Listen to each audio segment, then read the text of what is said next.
ప్రస్తుతం ఆంధ్రాలో రాజకీయాలు ఎలా ఉన్నాయి? ఇక్కడ మా కూటమి ప్రభుత్వం బ్రహ్మాండంగా పనిచేస్తుంది, బాగా పనిచేస్తుంది, అంత బాగానే ఉంది. సింహం సింగిల్ గా వస్తుంది, మీ అందరి పని చెప్పుద్ది అని అంటున్నారు వాళ్ళు. సింగల్గా వచ్చేది లేదు, పాడలేదు. దాని పని అయిపోయింది, సింహం పని. ఇంట్లో పడుకోవడం, జూలో దాని బోన్లో వేసి కట్టేస్తారు, నా బోన్లో ఉంటాం. ఇంకా బయట కాడికి వస్తుంది.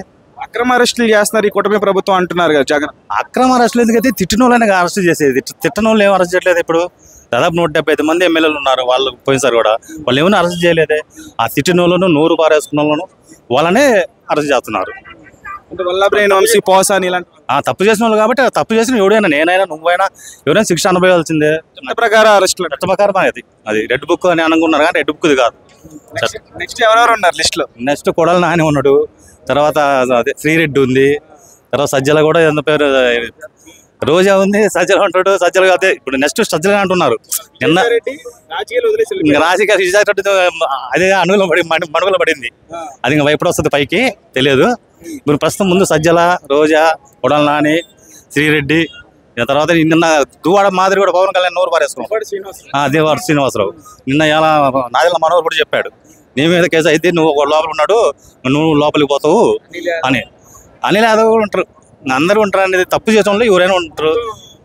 420 ఆలిబాబా 40 దొంగలు, ఆలిబాబా 40 దొంగల టైంలో ఈ 40 దొంగలు ఉన్నారు అనమాట. అది అంటే పోసాని గారు సారీ చెప్పినా సరే ఆయన అరెస్ట్ చేశారు అని చెప్పేసి అంటున్నారు. అలాగే శ్రీరెడ్డి గారు సారీ చెప్పింది, సారీ చెప్పినా వదిలే పరిస్థితి లేదా?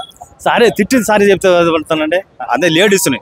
సరే నేను జెంట్స్ ఉందంటే జెంట్స్ రాజకీయంగా మాట్లాడుకుంటే ఇంట్లో ఆడవాళ్ళను పిల్లలను తిడితే ఎవరన్నా క్షమిస్తారా? ఎవరు క్షమించరుగా. అది చట్ట ప్రకారంగా చట్టపని తన పని చేసుకుంటూ పోతుంది అంతే. క్షమించిన సారీ చెప్పినా, తిట్టినాక కొట్టే సారీ చెప్తే ఊరుకుంటారా? వాళ్ళు ఉప్పు కారంగా తింటుంది, మరి వాళ్ళకి పౌరసాలు ఉంటాయిగా. అది వైసీపీ కార్యకర్తల అభిమానులు ఏమన్నారంటే, జగన్ కి ప్రతిపక్ష హోదా ఇచ్చి మైక్ ఇస్తే అసెంబ్లీలో ఆయన అడిగే ప్రశ్నలకి వీళ్ళందరికీ తడిచిపోతే అందుకే ప్రతిపక్ష హోదా ఇవ్వట్లేదని అంటున్నారు. ఇప్పుడు ఆయన పోయి మాట్లాడితే కదండి వాళ్ళు వచ్చేది. ఇప్పుడు నువ్వు అడుగుతున్నావు ప్రశ్నలు, నేను సమాధానం చెబుతున్నా, నువ్వు అడుగు, వాళ్ళు సమాధానం చెబుతారు. అప్పుడు చెప్పకపోతే అప్పుడు నువ్వు బైకాట్ చేసి రావచ్చు. అప్పుడు నీకు కొద్ది ప్రజల సానుభూతి అని వస్తుంది. నువ్వు అసలు అసెంబ్లీకి పోతే మన 11 నిమిషాలు ఉంటివి, పోతివి ఆ గ్రౌండ్ మీద కాగితాలు ఇచ్చి పోతివి. ఏం సో నువ్వు పోయినాక నువ్వు మాట్లాడినాక అప్పుడు నువ్వు క్వశ్చన్లు అడిగినప్పుడు వాళ్ళు సమాధానం చెప్పలేకపోతే నువ్వు క్వశ్చన్ అడుగుతావు, వాళ్ళు సమాధానం చెప్తారు. మళ్ళీ 2వ క్వశ్చన్ అడుగుతావు, మళ్ళీ వాళ్ళు సమాధానం చెప్తారుగా. అప్పుడు నీకు ఎందుకు ఏ టైము? నువ్వు పోయి అసలు మాట్లాడితే తెలిసింది విషయం. నువ్వు పోకుండా నాకు ముందే ఈ హోదా అంటే ఎవరు ఎత్తేస్తారు?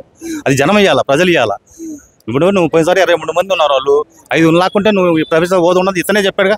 అతను నోటుకు ముఖ్యమంత్రి హోదాలో అతనే చెప్పాడుగా. అతను చెప్పినాక మరి మళ్ళీ నాకు ప్రతిపక్ష హోదానే ఎట్ట అడుగుద్ది ఎద్ది అసలు అడుక్కున్నట్టుంది కానీ ఏమన్నా ఉందా? నువ్వు పోయి మాట్లాడు, ప్రజలు నీ గొంతు ఇప్పు, బ్రహ్మాండంగా ప్రజల సానుభూతి పొందు. మళ్ళీ నువ్వు అవసరం వేస్తే మళ్ళీ వస్తావు ముఖ్యమంత్రిగా. నువ్వు పోకుండా నువ్వు కాగితం రాసి చదవాలా? నువ్వు డైరెక్ట్ క్వశ్చన్ నువ్వు అడగలేవు. నువ్వేం పోయి మాట్లాడతావు కూడా. అందుకే ఇప్పుడు అవతల జరుగుతుంది పెద్దల సభ, అదే దాని ఏమంటావు శాసనసభ కాకుండా అది ఎమ్మెల్సీలు జరిగేది సభ. వాళ్ళు ఇప్పుడు బొత్స సత్యనారాయణ మాట్లాడట్లా, వాళ్ళు అడుగుతున్నా, వాళ్ళ మినిస్టర్లు సమాధానం చెప్పట్లా. నువ్వు పోయి మాట్లాడు అసెంబ్లీలో. హోదా అంటున్నారు, ఏం హోదా? ఏం హోదా కావాలి నీకు? ఏం హోదా కావాలా? నువ్వు పోయి మాట్లాడితే నీకు హోదా వచ్చేది తెలిసి. ఇప్పుడు అవతల బొత్స సత్యనారాయణ మాట్లాడుతున్నాడు, వాళ్ళు ఎమ్మెల్సీలు మాట్లాడుతున్నారు, మరి వాళ్ళు ఎందుకు పోయారు? ఇప్పుడు వాళ్ళు పోయి అడుగుతున్నారు క్వశ్చన్లు, వాళ్ళు సమాధానం చెబుతున్నారుగా. అప్పుడు నువ్వు పోయి అడుగు, సమాధానం చెప్పకపోతే అప్పుడు ప్రజల సానుభూతి వస్తుంది నీకే. వాళ్ళు మాట్లాడలేదు మైకులో అని నువ్వు సానుభూతి వస్తుంది. నువ్వు పోకుండా నాకు హోదా నువ్వు బయట ఉండి హోదా అంటే ఏం సుఖం దానికి? Thank you.